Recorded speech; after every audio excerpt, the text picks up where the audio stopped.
Good morning friends, मैं हूं पुरुषोत्तम कुमार पाठक और आप देख रहे हैं अपना YouTube channel Suryansh school of economics. आज के इस वीडियो में आप सभी का स्वागत है। आज चर्चा का विषय है अर्थशास्त्र में सांख्यिकी के अंतर्गत अर्थशास्त्र क्या है। अर्थशास्त्र में सांख्यिकी ये आपको कक्षा 11 में पढ़नी है और यहाँ से 40 अंक का प्रश्न आपके वार्षिक परीक्षा में पूछे जाते हैं, खास करके जैक बोर्ड में। तो यह विषय आपके लिए काफ़ी महत्वपूर्ण है और इस विषय के आज हम पहले अध्याय में चर्चा करेंगे। तो पहले अध्याय में आपको जो पढ़ना है वह है अर्थशास्त्र क्या है और सांख्यिकी का अर्थ, सांख्यिकी का कार्य और सांख्यिकी की विषय वस्तु ये पढ़नी है। तो इसलिए इस पाठ्यक्रम के आधार पर हम पहले टॉपिक अर्थशास्त्र क्या है इस पर चर्चा करने वाले हैं। तो चर्चा प्रारंभ करने से पहले आप लोगों से एक रिक्वेस्ट है, आप लोगों से एक विनती है कि ये वीडियो देखने के बाद इस वीडियो के संदर्भ में आपका क्या ऑब्जर्वेशन होता है, क्या आपका अवलोकन होता है और उस अवलोकन से आप हमें अवगत कराएंगे, या फिर इस वीडियो के संदर्भ में आपका अगर कोई सजेशन है तो उस सजेशन को भी आप हमें बताएंगे। और वह सजेशन आप इस वीडियो के कमेंट बॉक्स में या फिर इस वीडियो के नीचे जो मेरा पर्सनल व्हाट्सएप नंबर स्क्रॉल हो रहा है उस व्हाट्सएप नंबर पर भी आप मैसेज छोड़ सकते हैं। तो ज़्यादा समय न लेते हुए आइए चर्चा प्रारंभ करते हैं। अर्थशास्त्र क्या है? इस संदर्भ में अल्फ्रेड मार्शल का कहना है कि अर्थशास्त्र जीवन के सामान्य कारोबार के संदर्भ में मनुष्य का अध्ययन है। यहाँ पर जीवन के सामान्य कारोबार से क्या तात्पर्य है? एक उपभोक्ता के रूप में कार्य करता है व्यक्ति, उत्पादक हो सकता है, वह विक्रेता हो सकता है, वह सेवाधारी हो सकता है या फिर वो सेवा प्रदाता हो सकता है। अब देखते हैं कि उपभोक्ता क्या है। तो यहाँ पर आप चित्र देख रहे हैं, तीनों चित्र में कुछ लोग खरीदारी कर रहे हैं। तो जब आप अपनी आवश्यकता या अपने परिवार के सदस्यों की आवश्यकता की पूर्ति के लिए वस्तु की खरीदारी करते हैं तो आप उपभोक्ता कहलाते हैं। तो यहाँ पर है, मान लीजिए कि आपको कलम की आवश्यकता हुई तो आप कलम खरीद लिए, आपको जूते की आवश्यकता हुई तो आप जूता खरीद लिए। तो यहाँ पर आप कलम और जूते के उपभोक्ता हैं। तो जो आप वस्तु खरीद रहे हैं उस वस्तु का प्रयोग या तो आप खुद करेंगे या तो फिर वह व्यक्ति करेगा जिसे आप उपहार स्वरूप दे रहे हैं। तो जैसे मान लीजिए आपके मित्र का बर्थडे है, उस मित्र के बर्थडे में आप जाते हैं और वहां पर आप उनको एक उपहार देते हैं। तो उपहार की चूंकि आप खरीदारी आप करते हैं इसलिए उस वस्तु के उपभोक्ता भी आप ही हुए। उत्पादक क्या है? अब यहाँ पर देख रहे हैं कि किसान का चित्र आ गया है। किसान का एक फर्नीचर निर्माता है। तो जो भी व्यक्ति किसी वस्तु का उत्पादन करता है उत्पादक कहलाता है। वह किसान या विनिर्माता हो सकता है। वस्तु उत्पादन का उद्देश्य आय सृजन करना होता है। तो यहाँ पर हम देखेंगे कि एक किसान के द्वारा जो भी उपजाया गया है उसके कुछ उदाहरण आप देख रहे हैं यहाँ पर फसलों के, जिसमें खाद्यान्न है, दलहन है, तिलहन है, व्यावसायिक फसलें हैं, सब्जियां हैं। और एक विनिर्माता के द्वारा जो भी निर्मित वस्तुएं हैं उनके कुछ उदाहरण हैं, जैसे जूते हैं, कपड़े हैं, खिलौने, पंखा, वाहन, फर्नीचर, टीवी, कंप्यूटर, लैपटॉप, किताब, कॉपी, कलम, पेंसिल, पनीर, घी, दही, मिठाई, नमकीन आदि। तो यहाँ पर आप देखते हैं कि कोई भी व्यक्ति वस्तु का उत्पादन करता है तब वह उत्पादक होता है।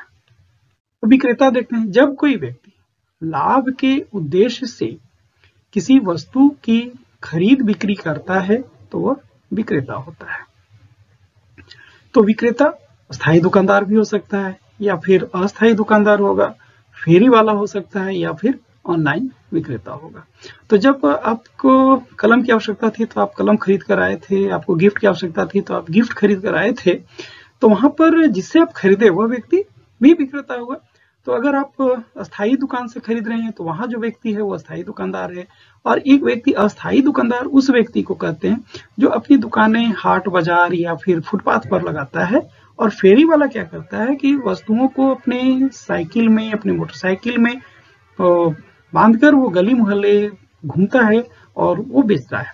ऑनलाइन विक्रेता क्या करता है, वो इंटरनेट की मदद से वस्तुओं का ऑर्डर लेता है और फिर वो वस्तुओं को होम डिलीवरी करवाता है। सेवाधारी, यहाँ पर आप देख रहे हैं कर्मचारी है, एक मजदूर का चित्र है।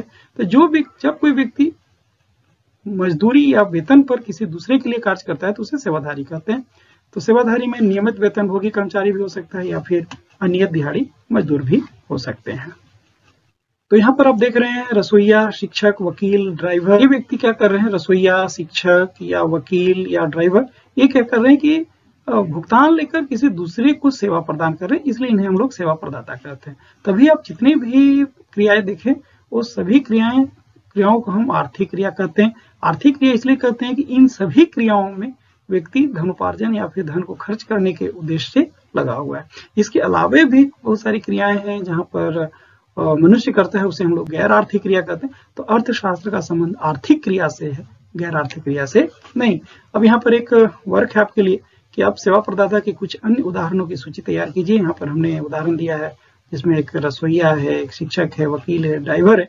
इसके अलावे भी अन्य कुछ सेवा प्रदाता हैं, उनके कुछ उदाहरणों की आप सूची तैयार कीजिए।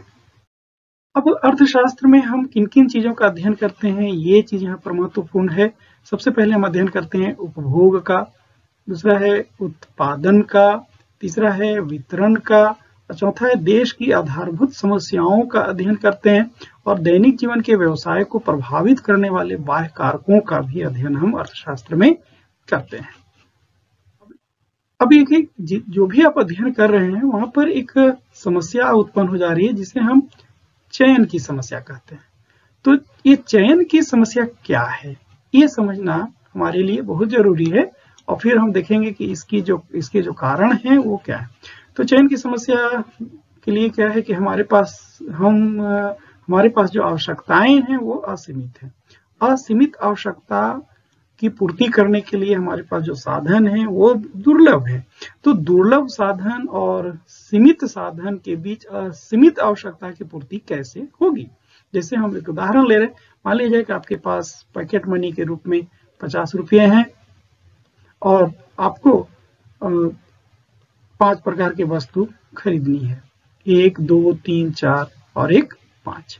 अब ये 50 रुपए में ये 5 प्रकार की वस्तु को आप नहीं खरीद पा रहे हैं। मान लीजिए कि ये वस्तु है ए, ये वस्तु है बी, ये वस्तु है सी, ये वस्तु है डी, ये वस्तु है ई। तो ऐसी परिस्थिति में आप क्या करेंगे, ऐसी परिस्थिति में आप क्या करेंगे कि इनमें से जो सबसे महत्वपूर्ण है, चाहे ए बी हो सकता है, ए बी सी हो सकता है या केवल ए हो सकता है, तो उसमें जो सबसे महत्वपूर्ण वस्तु है उसका आप चयन करेंगे। तो ये चयन की समस्या है। ऐसा क्यों? क्योंकि A B C D E ये सारी वस्तुओं को खरीदना है आपको, तो ये सभी आवश्यकताएं होंगी जो कि असीमित है, और इन आवश्यकताओं की पूर्ति करने के लिए आपके पास जो 50 रुपए है ये साधन है, ये साधन सीमित है और दुर्लभ है।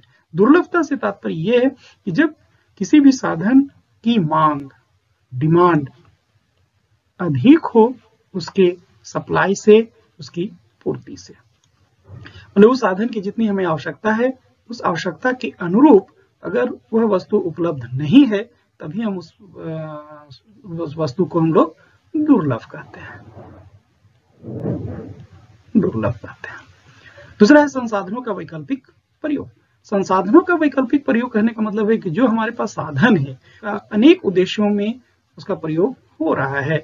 जैसे मान लीजिए कि आपके पास एक साधन है भूमि, तो भूमि का प्रयोग आप कहाँ कहाँ करते हैं? भूमि का प्रयोग आप खेती के लिए कर सकते हैं, इस पे चाहे आप पार्क बना सकते हैं, चाहे आप भवन बना सकते हैं, या इस पर आप खेल का मैदान बना सकते हैं। एक ही भूमि है, उस भूमि का हम अनेक प्रकार से प्रयोग में लाते हैं। इसका मतलब है संसाधनों का वैकल्पिक प्रयोग। तो असीमित आवश्यकताएं, दुर्लभ संसाधन और संसाधनों का वैकल्पिक प्रयोग से ही चयन की समस्या उत्पन्न होती है। अब हम एक एक करके देखेंगे कि इस चयन की समस्या उपभोग से किस प्रकार संबंधित है, माने उपभोग की क्रिया में चयन की समस्या कैसे आती है, उत्पादन की क्रिया में चयन की समस्या कैसे आती है, और वितरण की समस्या में कैसे आती है, ये हम लोग यहाँ पर देखेंगे। उपभोग का अध्ययन, तो उपभोग का अध्ययन क्या है ये हम लोग यहाँ पर देखते हैं। तो अपनी दी हुई आय तथा वस्तुओं की कीमतों के आधार पर उपभोग की जाने वाली वैकल्पिक वस्तुओं में से चयन की जाने वाली वस्तुओं के संदर्भ में एक उपभोक्ता का निर्णय ही उपभोग का अध्ययन है।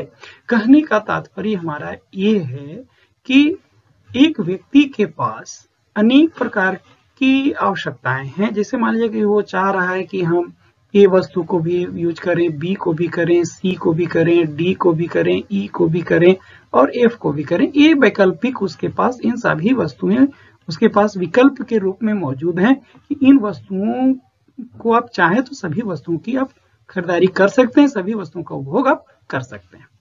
लेकिन इन वस्तुओं को खरीदने के संदर्भ में वह दिखता है कि उसके पास जो आय है वह सीमित है, आय सीमित है और इन वस्तुओं की कीमतें भी दी हुई है। यह आय सीमित है, आय क्या है? सीमित है। ये आय सीमित है और इस सीमित आय में से और साथ ही साथ इन सभी वस्तुओं की कीमतें भी दी हुई हैं। तो दी हुई कीमत और दी हुई आय में से वो सभी वस्तुओं को नहीं खरीद पाता है, तो वो क्या करता है? चयन करता है कि चलो भाई हम ए और बी ले लें। हो सकता है कि ए और सी का वो निर्णय ले, हो सकता है कि ए और डी का निर्णय ले, हो सकता है ए ई लिख ले, या हो सकता है कि वो ए बी सी का ले। तो इस तरीके से वो विभिन्न प्रकार की वस्तुओं को कैसे निर्णय लेता है, ये उपभोग का अध्ययन कहलाता है। तो उत्पादन का अध्ययन क्या है, ये हम लोग यहाँ पर देखते हैं। तो उत्पादन के अध्ययन के अंतर्गत यह पता लगाया जाता है कि एक उत्पादक ये कैसे निर्णय करता है कि उसे किस वस्तु की कितनी मात्रा का उत्पादन करना है, जबकि उसे उत्पादन की लागत और वस्तुओं की कीमतें मालूम है।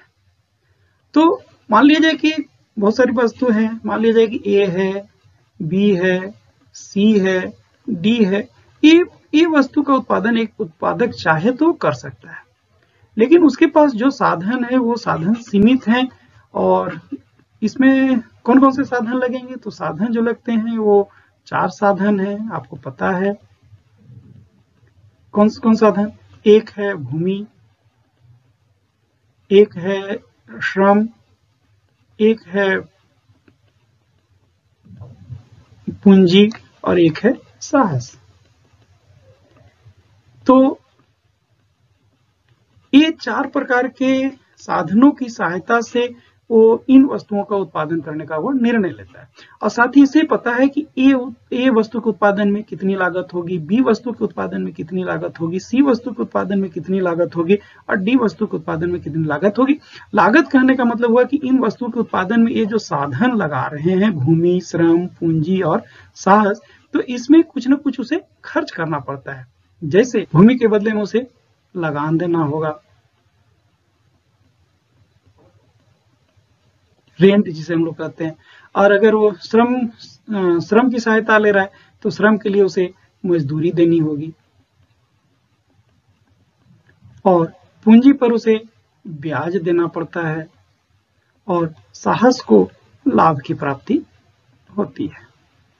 तो ये सभी उस उत्पादक के लिए लागत है। तो इन लागत की स्थिति में उस किस वस्तु का उत्पादन करेगा, किस वस्तु का कितनी मात्रा में उत्पादन करेगा, ये निर्णय करना ही उत्पादन का अध्ययन होता है। तो यहाँ पर भी चयन है, क्योंकि अगर लागत नहीं होती, ये सारे साधन असीमित मात्रा में होते, तो वे चाहता तो सभी वस्तुओं का उत्पादन कर सकता था, लेकिन वैसी बात नहीं है। उसके जो साधन है वो सीमित है और सीमित के साथ साथ दुर्लभ भी है और इन सभी साधनों का वैकल्पिक प्रयोग भी है। इसलिए उसे यह निर्णय करना पड़ता है कि वो किस वस्तु का उत्पादन करे और कितनी मात्रा में करे। वितरण का अध्ययन। तो देश में हो रहे उत्पादन को उत्पादन के साधनों के बीच वितरण की समस्या का अध्ययन ही वितरण का अध्ययन है। दूसरे शब्दों में हम कह सकते हैं कि लगान, जैसे भूमि का पारिश्रमिक, मजदूरी, श्रम का पारिश्रमिक, ब्याज, पूंजी का पारिश्रमिक और लाभ, साहस का पारिश्रमिक का निर्धारण ही वितरण का अध्ययन है। कहने का तात्पर्य ये है कि हमने अभी देखा कि उत्पादन के लिए मुझे 4 साधनों की आवश्यकता होती है। तो देश में हो रहे उत्पादन, यहाँ पर ये देखना, देश में हो रहे उत्पादन मतलब जीडीपी में जीडीपी क्या है? जीडीपी है कि एक देश के अंतर्गत एक वर्ष में हो रहे उत्पादित अंतिम वस्तुएं एवं सेवाओं का मौद्रिक मूल्य है।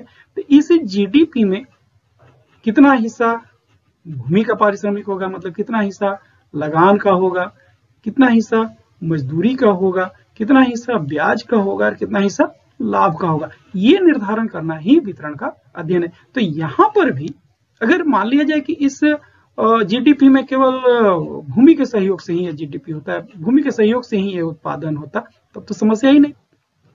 यहाँ पर हम लोग देखेंगे कि देश की आधारभूत चुनौतियों का अध्ययन भी है, जैसे गरीबी, निरक्षरता, पर्यावरण संबंधी मुद्दे, बेरोजगारी या फिर आधारभूत संरचना।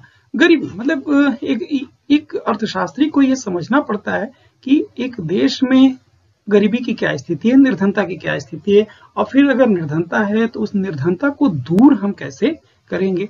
उसके बाद फिर हम देखते हैं कि एक देश में लोगों तक शिक्षा की पहुंच है या नहीं, साक्षरता बढ़ रही है नहीं, निरक्षरता कितनी है, या फिर हम इसको कैसे दूर करेंगे। उसके बाद फिर पर्यावरण संबंधी मुद्दे भी होते हैं, और बेरोजगारी मतलब कितने लोगों को रोजगार मिला है और कितने लोगों को रोजगार मिलना चाहिए, दिया जाना चाहिए, या फिर हम देखते हैं कि इस बेरोजगारी से पूरी अर्थव्यवस्था में क्या प्रभाव पड़ता है, इसका अध्ययन भी हम अर्थशास्त्र में करते हैं। और अर्थशास्त्र में इस बात का भी अध्ययन होता है कि देश में आधारभूत संरचना की क्या स्थिति है। आधारभूत संरचना मतलब बिजली, सड़क और सिंचाई की व्यवस्था। तो इस सभी चुनौतियों का अध्ययन भी हम अर्थशास्त्र के अंतर्गत करते हैं।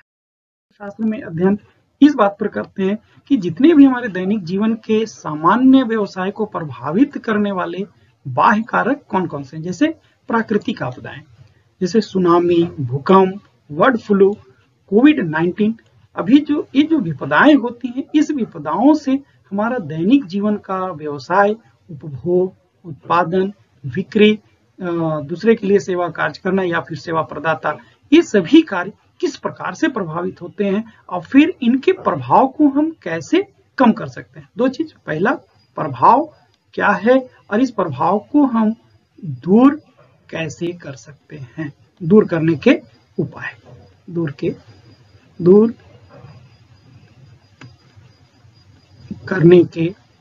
करने के उपाय, इन सभी चीजों पर अध्ययन हम एक अर्थशास्त्र में करते हैं। और एक चीज देख लीजिए, यहाँ पर इन सभी चीजों का जब अध्ययन करेंगे तो आपको एक आंकड़े का सहयोग लेना पड़ेगा। आंकड़ा, ये आंकड़ा आपको सांख्यिकी से मिलेगा। तो अब देख रहे हैं कि अर्थशास्त्र में सांख्यिकी का बहुत ही महत्वपूर्ण भूमिका होने वाली है, जिसका अध्ययन हम लोग नेक्स्ट वीडियो में करेंगे।